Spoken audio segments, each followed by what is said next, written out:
Just barely. Just fucking barely. Whoever thought this asymmetrical dual ship was a good idea.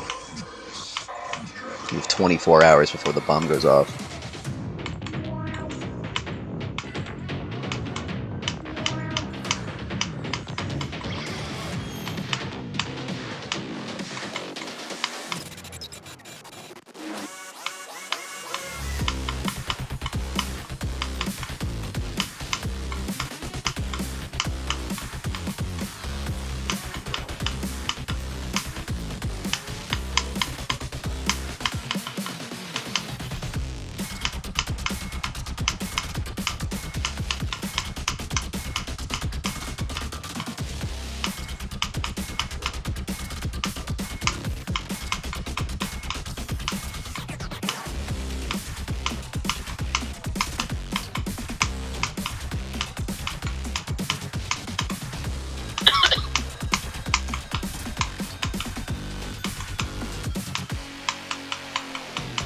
Yay, I beat it.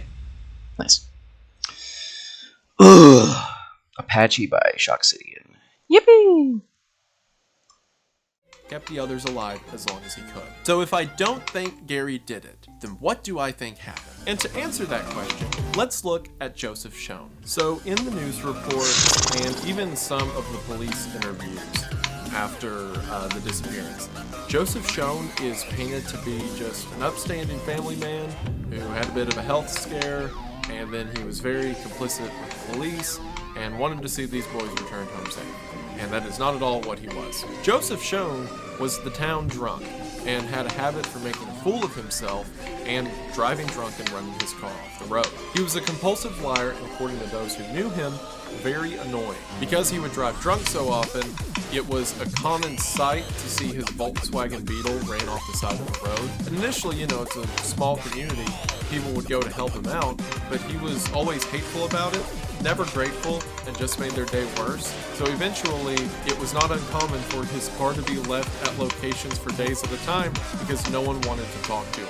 One of his family members even said that if Joseph Schoen was ever murdered, the case could never be solved because the entire town would be a suspect because everyone had a reason to kill him. Remember his whole story that the reason he was going up there in the first place was because he was going to check out a weekend cabin that he was staying at with his family? Well, it turns out that he did not own a cabin up there and did not rent a cabin up there. All of that was a lie. What more than likely was happening is earlier that day, he was seen at a bar getting drunk. So most likely he just got drunk and started driving and then slipped off on the side of the road. And he didn't want to tell the police that, so he said that he was going up there to look at a weekend cabin. His entire testimony, which I read earlier by the way, was the third iteration of his testimony.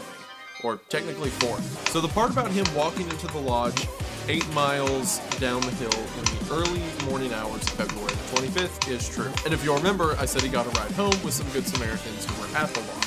According to the two people who drove him home, he was ungrateful and annoying for the entire ride. He kept complaining about getting stuck and said that the reason he got stuck is because a car was tailgating him the whole way up the mountain and eventually caused him to spin off the road. Cool. Now, this is very different, again, from the This story level that is he would bad. eventually give to Do police. not play it. And it's hard to tell with This a level compulsive is liar bad. which one's the lie and which one is true, but there might be a sliver of truth to Oh it, my God. considering these were the initial things that he told the two people he was in Jesus the vehicle Christ. with before he thought through what he wanted to tell the police. Or at the same time, he could have just been looking for